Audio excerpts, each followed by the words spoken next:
Studio ID Channel Jakarta, saya Prasetyo Wibowo kembali hadir dalam Market Review, program yang mengupas isu-isu penggerak ekonomi di tanah air. Live streaming kami bisa Anda saksikan juga di idxchannel.com. Dan langsung saja kita mulai Market Review selengkapnya.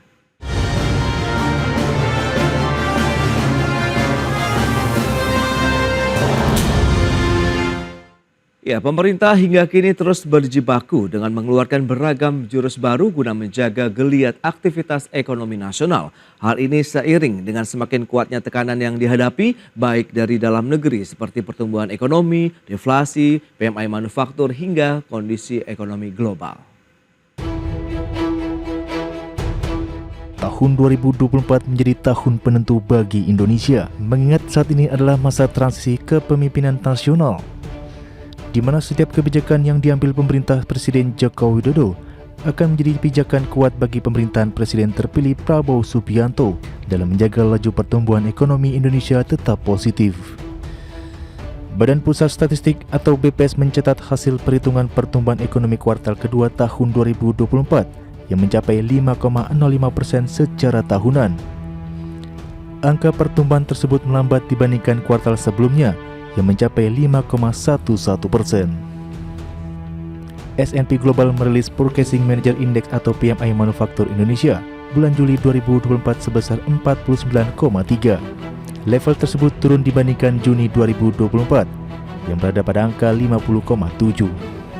Dengan demikian, PMI Manufaktur Indonesia mengalami kontraksi untuk pertama kalinya sejak Agustus 2021. Atau setelah bertahan dalam level ekspansi selama 34 bulan berturut-turut. BPS juga mencatat deflasi kembali terjadi secara bulanan sebesar 0,03% di bulan Agustus 2024 dan tingkat inflasi secara tahun berjalan sebesar 0,87%. Dengan demikian, deflasi telah terjadi selama 4 bulan berturut-turut dari bulan Mei, Juni, Juli, dan Agustus 2024. Adapun penyumbang deflasi terbesar berasal dari kelompok makanan, minuman, dan tembakau. Sementara itu, jumlah pengangguran pada Februari 2024 mencapai 7,2 juta orang atau setara dengan tingkat pengangguran terbuka sebesar 4,82%. Jumlah pengangguran dari lulusan SMK tercatat paling tinggi dibandingkan tamatan jenjang pendidikan lainnya. Dari Jakarta, Tim Liputan IDX Channel.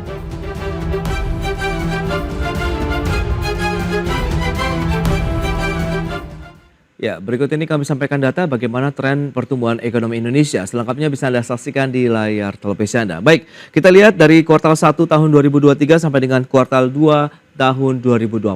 Seperti ini fluktuasinya memang sempat mencapai yang tertinggi 5,17% pada kuartal 2 tahun lalu. Namun turun hingga 4,94% di kuartal 3 tahun 2023, sempat naik lagi ke level 5,11% di kuartal 1 tahun 2024, namun di kuartal kedua tahun ini turun lagi menjadi 5,05%.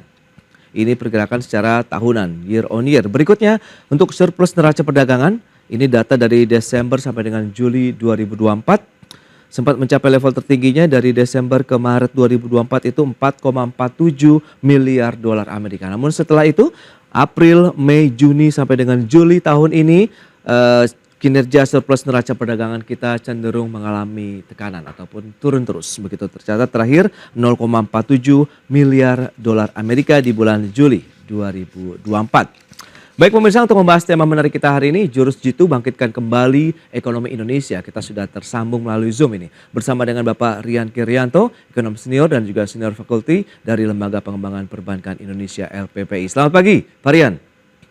Pagi, Mas Pras. Ya, salam sehat Pak. Salam sehat. Baik, terima kasih juga atas waktu yang disempatkan dan sudah hadir juga ini Bapak Arief Satria Kurniagung, Ketua Bidang UKM, Koperasi dan juga Kewirausahaan dari Himpunan Pengusaha Muda Indonesia atau HIPMI. Selamat pagi, Pak Arief.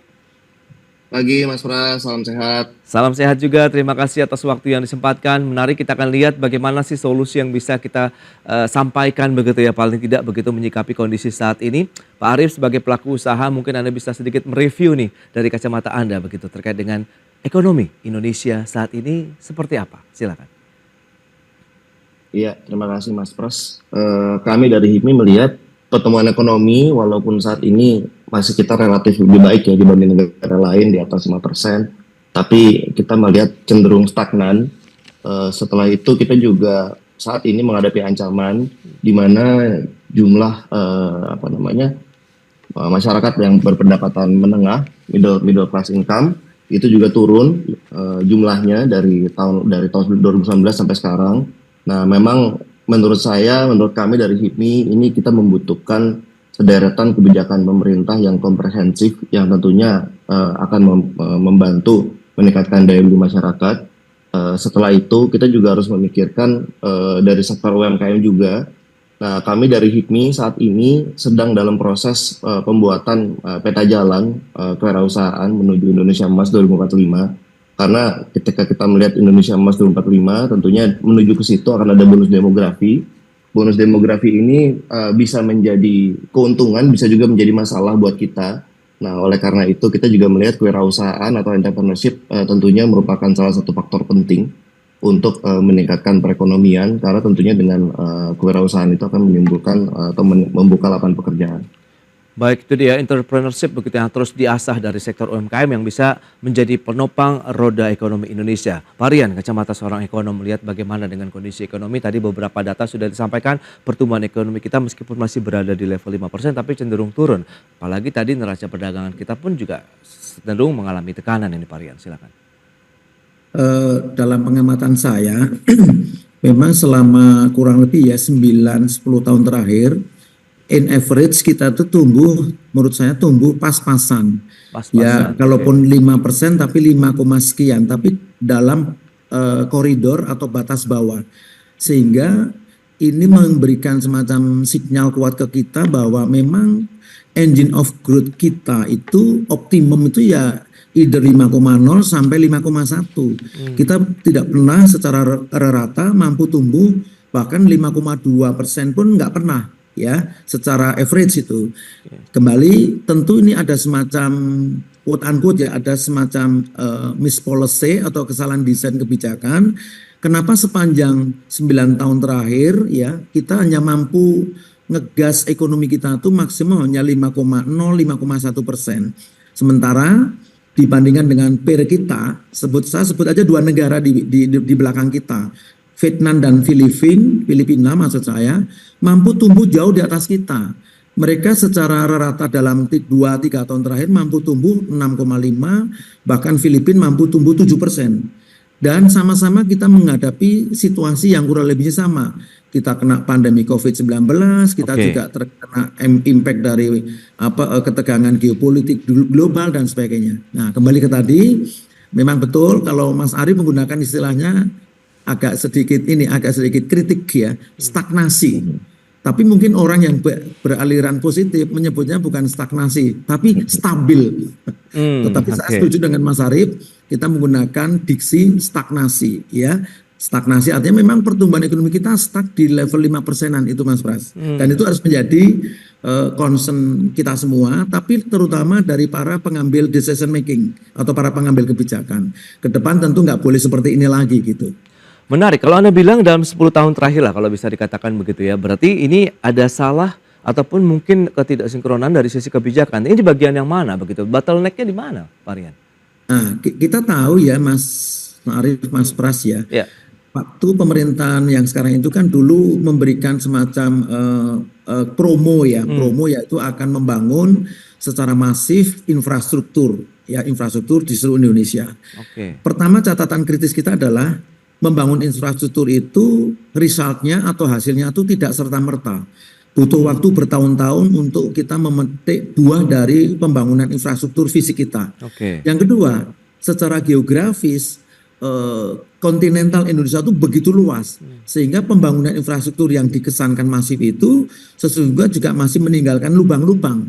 Dalam artian tidak semua titik-titik itu terhubung antar satu kota, antar satu pulau, antar satu kawasan. Sehingga PR ini masih berkelanjutan. Nah itulah saya kira yang membuat kita stuck di kisaran 5%. Parallel on that, pada saat yang sama sesungguhnya sekalipun kita masih heavy di pembangunan infrastruktur, mestinya harus ada sektor-sektor ekonomi atau bidang-bidang usaha yang bisa segera kita petik hasilnya.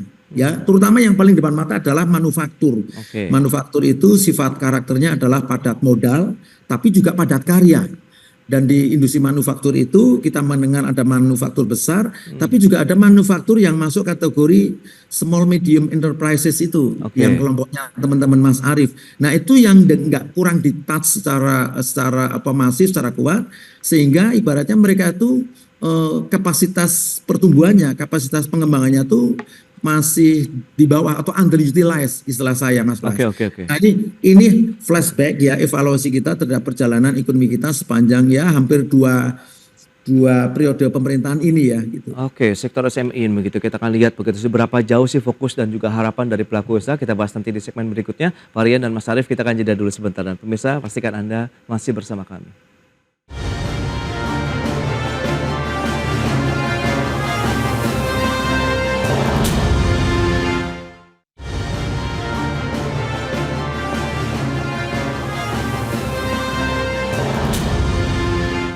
Baik pemirsa, masih berbincang bersama dengan Pak Rian Krianto, kemudian Mas Arief dari HIPMI. Nah, Mas Arief mungkin bisa dijelaskan, tadi sempat disinggung begitu ya, bahwa sektor UMKM memang ini menjadi salah satu sektor yang diunggulkan juga lah dalam menjadi buffer ya bagi perekonomian Indonesia di tengah kondisi kritis maupun ya di era stagnasi kalau Pak Rian katakan begitu untuk pertumbuhan ekonomi Indonesia saat ini. Nah, lantas dari teman-teman pelaku usaha sendiri begitu yang mungkin fokus di UMKM, melihat bagaimana peluang, potensi, dan tadi keberpihakannya sudah sesuai harapan tidak sih? Silakan.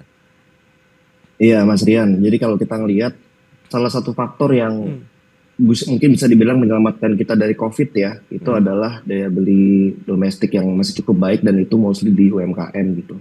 Nah tapi saya juga sepakat tadi yang dibilang sama Pak Rian, memang yang jadi problem ya kalau menurut saya di anak-anak muda terutama saat ini kan untuk memulai usaha tuh menjadi UKM.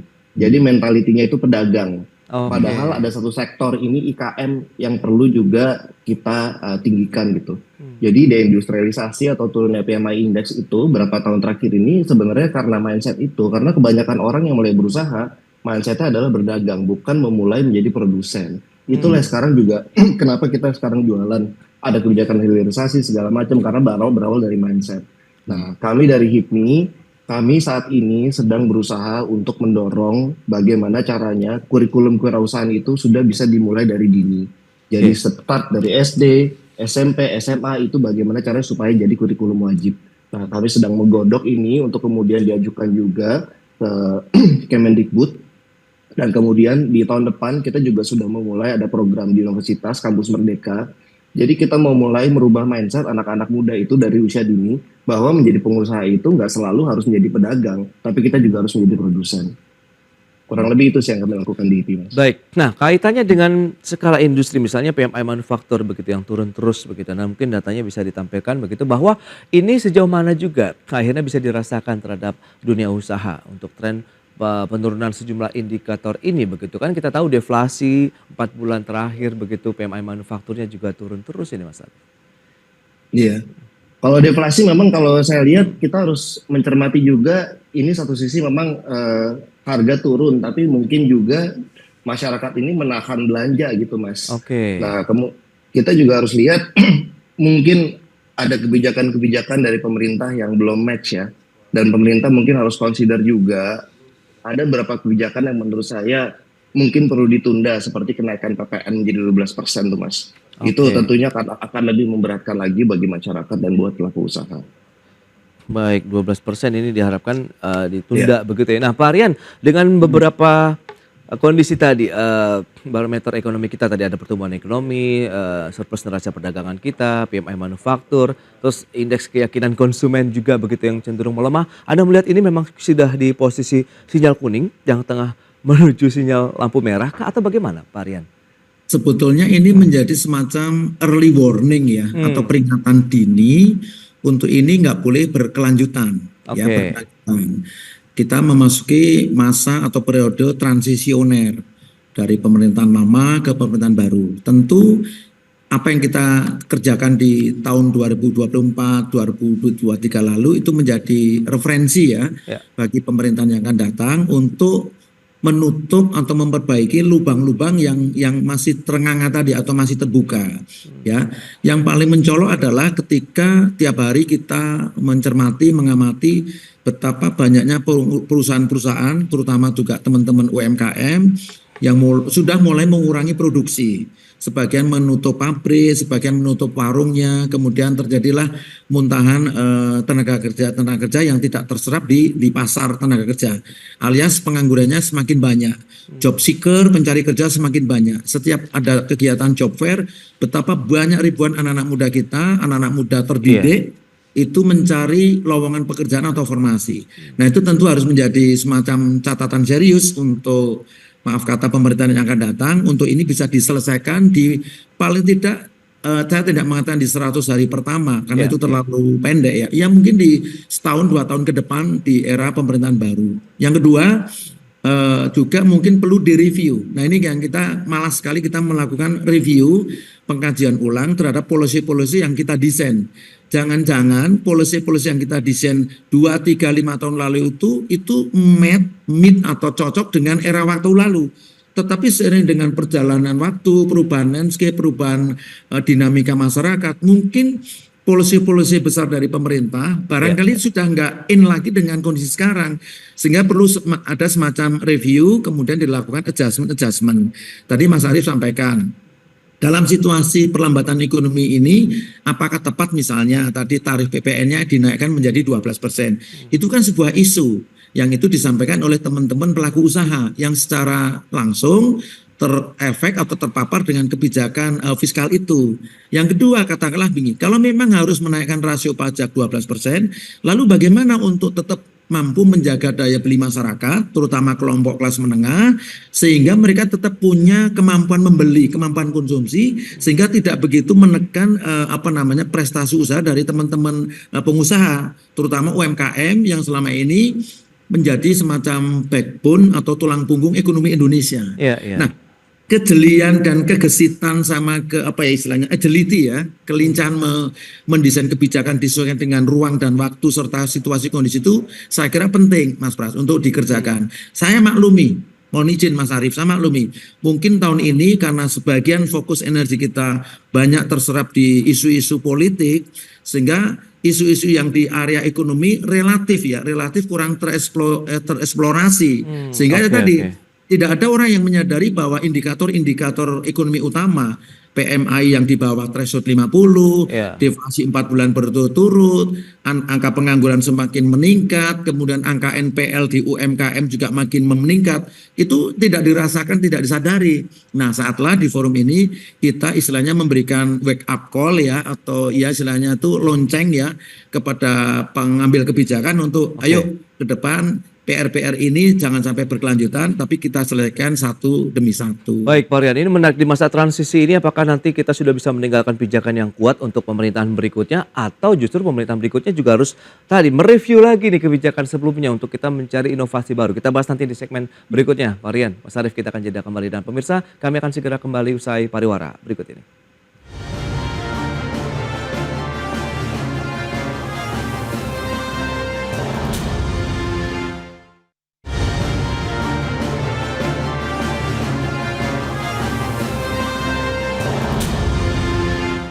Baik, terima kasih Anda masih bergabung bersama kami. Kita akan lanjutkan kembali perbincangan bersama dengan Bapak Rian Kieranto dari LPPI dan juga Mas Arief Satria Kurniagung dari HIPMI. Baik, nah Mas Arief, Anda melihat bagaimana solusi jalan ninja apa yang mungkin bisa segera dilakukan kalau memang ini adalah masa transisi, berarti tumpuan harapan kepada pemerintahan berikutnya begitu ya Mas Arief, silakan. Iya, kami dari HIPMI saat ini lumayan optimis Mas dengan pemerintahan Pak Prabowo dan Mas Gibran ke depan. Karena ini merupakan keberlanjutan dari pemerintahan saat ini, tentunya kita harapkan proses transisinya juga akan lebih smooth, akan lebih lancar dan tidak berlama-lama, tidak berbelit-belit dari prosesnya. Karena sekarang juga sudah ditunjukkan sudah dilakukan reshuffle ya, ada beberapa menteri yang dimasukkan dari timnya Pak Prabowo yang mungkin akan melanjutkan di kabinet berikutnya. Nah, memang yang diperlukan sebenarnya buat pemerintah hal-hal yang sifatnya lebih menyeluruh Mas ya. Seperti tadi saya bilang pemerataan pendidikan, itu kan karena kita perlu menyiapkan SDM buat bonus demografi nanti. Nah, kemudian kita juga perlu sederetan kebijakan yang tentunya akan lebih konkret lagi buat UMKM dan IKM tadi saya juga tegaskan. Karena saat ini juga kita membutuhkan bagaimana caranya supaya industri kecil manufaktur IKM ini mulai digiatkan lagi, bukan hanya perdagangan saja. Ya, Nah, ya. terus kemudian ya kedepannya kami HIPMI juga rencananya bulan depan akan menyerahkan peta jalan kewirausahaan kepada Presiden terpilih, karena saat ini kami melihat kebijakan pemerintah terkait kewirausahaan, khususnya UMKM itu masih sporadis dan tidak menyeluruh. Nah, makanya kami juga ingin membuatkan bagaimana supaya lebih terukur, karena jumlah pengusaha saat ini cuma 3,6% di Indonesia, di mana negara-negara maju itu sudah di atas 10%. Oke. Padahal inti dari untuk peningkatan ekonomi ini tentunya adalah pembukaan lapangan pekerjaan yang akan ditentukan sekali oleh wirausaha. Baik, Mas Demikian dari Arif. kami, Mas. Oke, terima kasih. Dan bagaimana Pak Rian, jurus itu apa yang bisa Anda rekomendasikan begitu? Saya sepakat Ya. dengan Mas Arif tadi ya. Jadi kalau dari gambar besarnya, memang desain kebijakannya harus tetap inisiasinya adalah lebih tetap pro growth, ya pro pertumbuhan. Karena ini sebagai komitmen politik dari Pak Prabowo dan Pak Gibran ya untuk mendorong pertumbuhan. Oke. Bahkan waktu itu kan beliau sampaikan 7-8%. Betul. Maka nuansa pembobotan untuk kuota anggaran APBN tahun depan dan tahun depannya lagi harus condong kepada pro pertumbuhan. Yang kedua, maka desain kebijakan-kebijakan dari sisi fiskal, dari sisi moneter, dan juga dari sisi keuangan, kita punya trisula kebijakan, juga harus saling mensupport untuk bagaimana menopang pertumbuhan ini akan lebih tinggi lagi dan lebih sustain, ya. Jangan kita tumbuh 7% lalu turun lagi, tapi berkesinambungan dan juga inklusif. Ini penting karena kita lupa dengan kata inklusif. Inklusif itu artinya memberikan impact atau manfaat kepada banyak orang, banyak pihak. Ya. Yang ketiga, kita perlu menyiapkan juga SDM kita untuk memiliki sense of entrepreneurship yang tinggi. Ini betul Mas Arif, saya dari dulu concern. Sejak era kementerian yang lama, mungkin 15 tahun lalu saya sudah mengumandangkan hati-hati. Lama-kelamaan kita akan menjadi negara pedagang. Karena kita lebih suka lalu jualan menjual barang dengan margin yang tipis. Nah, kalau ini kita terjebak kepada situasi negara dagang, maksud saya, itu bahaya. Karena nanti yang menikmati margin yang lebih tinggi itu adalah produsen. Nah, produsennya adalah kebanyakan produsen-produsen dari luar negeri. Karena kita menjual barang-barang impor. Nah, ini yang nggak boleh terjadi seterusnya. Oleh karena itu, sejak usia dini, ya perlu penanaman nilai-nilai mengenai bagaimana kewirausahaan, entrepreneurship lah. Ini yang menurut saya kita kurang di situ. Oke. Karena di balik entrepreneurship itu, di situ ada nilai-nilai mengenai keuletan, mengenai militansi, mengenai kolaborasi, sinergi dan sebagainya. Jadi saya sepakat. Nah, kita punya budget besar sekali Mas Arif di APBN tahun 2025 itu alokasi anggaran pendidikan itu seingat saya angkanya kepalanya 700 triliun. Nah, mudah-mudahan dari bagian 700 triliun itu bisa dialokasikan untuk tadi mendorong pengembangan jiwa-jiwa kewirausahaan, baik itu dari usaha dini sampai mungkin ke perguruan tinggi ya. Itu menurut saya akan keren sekali gitu loh. Dan kita menuju Indonesia Emas 2045 nanti kita akan punya tulang punggung generasi muda yang jiwa entrepreneurship-nya nggak kalah dengan jiwa entrepreneurship dari negara tetangga.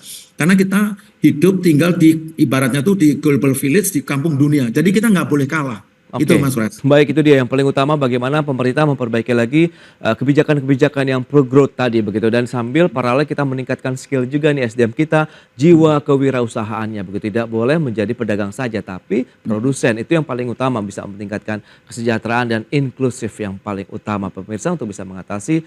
Ya, semoga itu bisa menjadi solusi juga untuk pertumbuhan ekonomi Indonesia ke depan. Pak Rian, terima kasih juga atas waktu sharing yang sudah Anda sampaikan serta analisisnya, dan juga Mas Arif, terima kasih atas insight yang sudah Anda sampaikan juga kepada pemirsa pada hari ini. Selamat melanjutkan aktivitas Anda kembali. Salam sehat, Pak Rian, Mas Arif. Terima kasih. Terima kasih Mas Mas Marian, mari, Assalamualaikum. Waalaikumsalam. Baik pemirsa, jangan beranjak dari tempat Anda. Kami masih akan segera kembali dengan tema menarik lainnya terkait dengan skema power wheeling dalam pengembangan energi terbarukan di Indonesia.